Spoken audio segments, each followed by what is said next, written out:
उत्तर प्रदेश राज्य आपदा प्राधिकरण लखनऊ के तत्वाधान में राजधानी लखनऊ इंदिरा गांधी प्रतिष्ठान में एक दिवसीय मंडल स्तरीय प्रशिक्षण कार्यक्रम का आयोजन किया गया।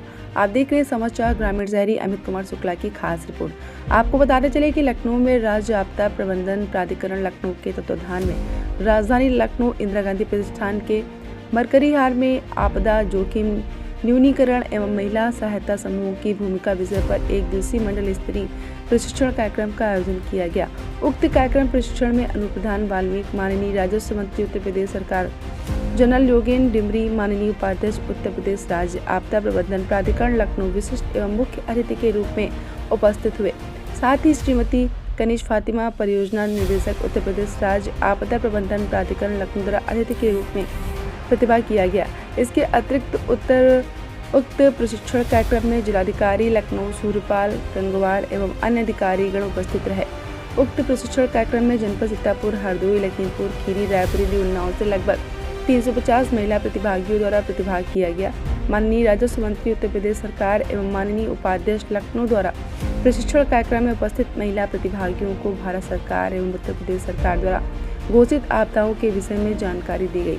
यह भी बताया गया कि स्वयं सहायता समूह की महिला आपदाएं सुरक्षा एवं बचाव के संबंध में प्रशिक्षण प्राप्त कर अपने अपने स्वयं सहायता समूह की महिलाओं के द्वारा जनपद के अधिकांश क्षेत्रों में संभावित आपदा की स्थिति में प्रथम प्रतिक्रियाकर्ता के रूप में स्वयं को प्रदर्शित कर सकती हैं तथा आपदा प्रबंधन के क्षेत्र में अहम भूमिका निभा सकती हैं। प्रशिक्षण कार्यक्रम में उपस्थित अमर सिंह, जिला आपदा विशेषज्ञ लखनऊ द्वारा समस्त 22 आपदाओं के विषय में महिला प्रतिभागियों को विस्तृत जानकारी दी गई तथा आपदाओं से पहले, आपदा के दौरान एवं आपदा के पश्चात क्या करना चाहिए एवं क्या नहीं करना चाहिए संबंध में विस्तार से बताया गया, जिसमें प्रतिभा करने वाली महिला प्रतिभागियों को प्रशिक्षण किट एवं प्रमाण पत्र वितरित किए गए। उक्त कार्यक्रम में भवानी प्रसाद पांडे, उन्नाव, हीरालाल सीतापुर, आशीष कुमार रायबरेली, ज्ञानदीप शर्मा हरदोई, दीपक मिश्रा लखीमपुर खीरी एवं आमिर सिंह, जिला आपदा लखनऊ विशेषज्ञ सहित अधिकारी मौजूद रहे। कंट्रोल कर देते हैं। उसी तरीके से दूसरा मेथड जो होता है वो होता है ठीक सर ने बताया कि 4 तरीके होते हैं फ्लड को कंट्रोल करने के। जैसे कभी कहीं पर पर्टिकुलर कट लग गई, अभी कुछ चोट लग गया, खून बह रहा है, तो पहला जो मेथड होता है उसे बोलते हैं डायरेक्ट प्रेशर। जैसे हम लोग जाते थे ना हॉस्पिटल, डॉक्टर क्या करता था, बैंडेजिंग कर देता था, तो वो डायरेक्ट प्रेशर नहीं करता था। अब समझना ये कि हम लोग जब बैंडेजिंग करते हैं तो आप देखो थोड़ी देर में ढीली हो गई या फिर घाव सही से सूख नहीं रहा है, तो वही डायरेक्ट प्रेशर किस तरह से प्रॉपर करते हैं वही आज हम लोग सीखते हैं। आप लोग घरों में भी काम देखें, अगर आप खुद से भी किसी को बैंडेजिंग करते हैं, ब्लड भी कंट्रोल हो जाए और साथ साथ में घाव भी प्रॉपर सूखे।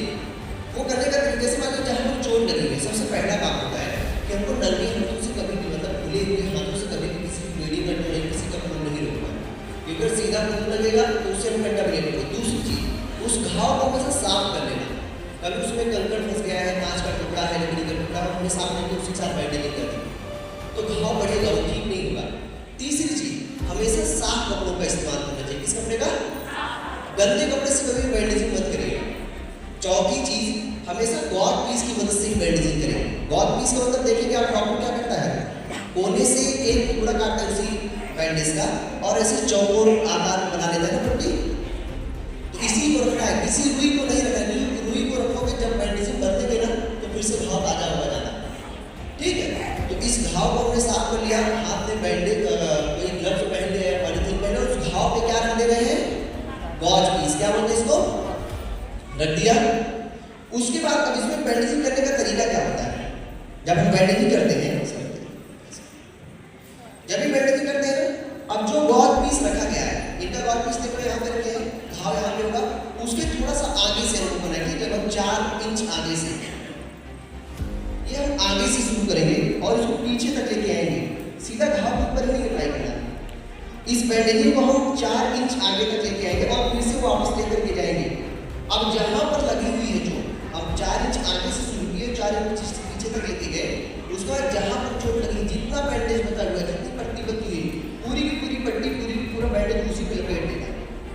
अब मैं आगे पीछे नहीं ले जा रहा हूँ ना, देख पा रहे हैं आप लोग, मैं उसी घाव पर ही पूरी बैंडेज लपेट रहा हूँ। अब हर चीज का कारण है, अभी बताएंगे। अब इस पर लपेट दिए पूरा का पूरा, लास्ट में हम ला करके अब जब ये हो गया तो कहाँ बांध रहे, घाव के ऊपर नहीं बांध रहे, जहां से बांधना शुरू किया था घाव के ऊपर नहीं ये नॉट लगेगी। क्लियर हो गया? अब इसका क्या कारण होता है ऐसे बांधने का, गॉज पीस इसलिए रखे क्योंकि उसका जो प्रेशर है बराबर पूरे घाव पर लगे, ज्यादा है कम ना लगे। दूसरा, साफ कपड़ा इसलिए इस्तेमाल किए कि ये घाव कंटामिनेट ना हो, ऐसा ना हो कि घाव में कुछ इन्फेक्शन हो जाए, कोई बैक्टीरियल इन्फेक्शन। क्लियर? नॉट बांधे इसलिए बांधते हैं, जब नॉट बांधोगे प्रेशर क्रिएट होगा, चारों तरफ दबाव क्रिएट होगा, तो घाव के ऊपर वो दबाव ना क्रिएट हो। अगर घाव के ऊपर वो दबाव क्रिएट होगा तो कहीं पर ज्यादा सूखेगा, कहीं पर कम सूखेगा। हमने आगे और पीछे से किस लिए किया है जानते हैं कि एक बेस तैयार होगा नीचे, चाहे भी चाहे को पट्टी को बैटिस को आगे पीछे नहीं खिसकने देगा, ये होता है। इसे बोलते हैं कौन सा मेथड, डायरेक्ट प्रेशर। कौन सा मेथड? दूसरा मेथड होता है प्रेशर पॉइंट। क्या होता है? प्रेशर पॉइंट का मतलब होता है कि अगर मैक्सिमम केसेस, ज्यादातर केसेस आते हुए ऐसे मान दिया बैटिंग कर दी, ब्लीडिंग रुक जाएगी, खून बहना रुक जाएगा। अगर नहीं रुकता है तो हम क्या करते हैं, सिंगल बोल पर ऐसे दबा लेते हैं चारों तरफ से। तो मतलब अगर खून टपक रहा है, नहीं बंद हो रहा है, तब दबाओगे, ऐसा नहीं बंद हो गया तब दबाओगे। जब टपक रहा है, खून बंद नहीं हुआ, चारों तरफ से दबा लिया, अब हल्का सा खून कम हो जाएगा बहना। अगर अब भी नहीं कम हो रहा है तो तीसरा मेथड होता है एलिवेशन, मतलब उठा देना हृदय लेवल के ऊपर, इंडिया हार्ट से ऊपर इस हाथ में उठा देंगे, अब खून बहेगा जरूर लेकिन कम बहेगा। ठीक है? यही है इसके तीन मेथड। पहला मेथड डायरेक्ट प्रेशर, फिर प्रेशर पॉइंट हाथ दबाया, और एलिवेशन मतलब हाथ को उठा दिया, खून कम से कम बहेगा। कुछ एक केसेस होते हैं जहां पर हमको पहले दिख जाता है कि डायरेक्ट प्रेशर से हमारा खून नहीं रुकेगा, जैसे इनकी हथेली। मैं अमर सिंह, जिला अपने विशेषज्ञ, जिलाधिकारी कार्यालय स्वयं सहायता समूह कार्यरत महिलाएं जो स्वयं सहायता समूह चला रही उन महिलाओं के माध्यम से आपदा जोखिम न्यूनीकरण कार्यक्रम हर मंडल स्तरीय क्षेत्र में चलाया जा रहा है, जिसमें कि हमारे समस्त जनपद मंडल लखनऊ के हैं, जिसमें सीतापुर है, इन सभी जनपदों से 50-50 स्वयं सहायता समूह की महिलाओं को यहाँ भाग करने के लिए सभी जनपदों और समस्त जनपदों के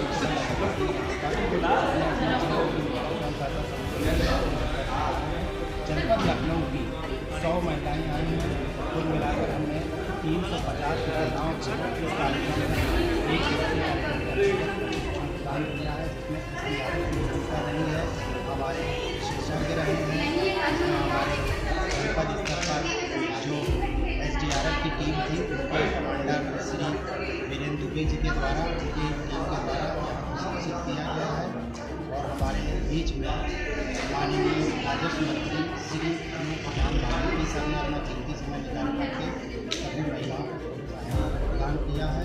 इसके साथ साथ जिलाधिकारी लखनऊ महोदय के द्वारा भी किया गया है कि इस कार्यक्रम के जो सीख करके जा रहे हैं वो अपने अपने जनपद में, अपने अपने गाँव में, अपने अपने समुदाय में उपयोग करेंगी और आपदा न्यूनीकरण में अपने जनपद और अपने क्षेत्र का सहयोग प्रदान करेंगे।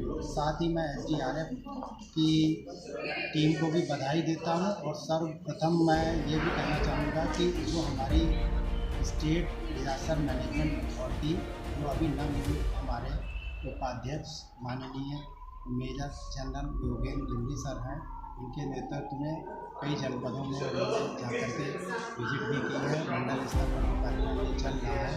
लखनऊ में भी उनके द्वारा हम लोगों को काफ़ी सहयोग प्रदान किया गया है और सर के नेतृत्व में ही ये कार्यक्रम इंदिरा गांधी प्रतिष्ठान में संपूर्ण सहयोग के साथ सभी जनपदों को सफल कराया है।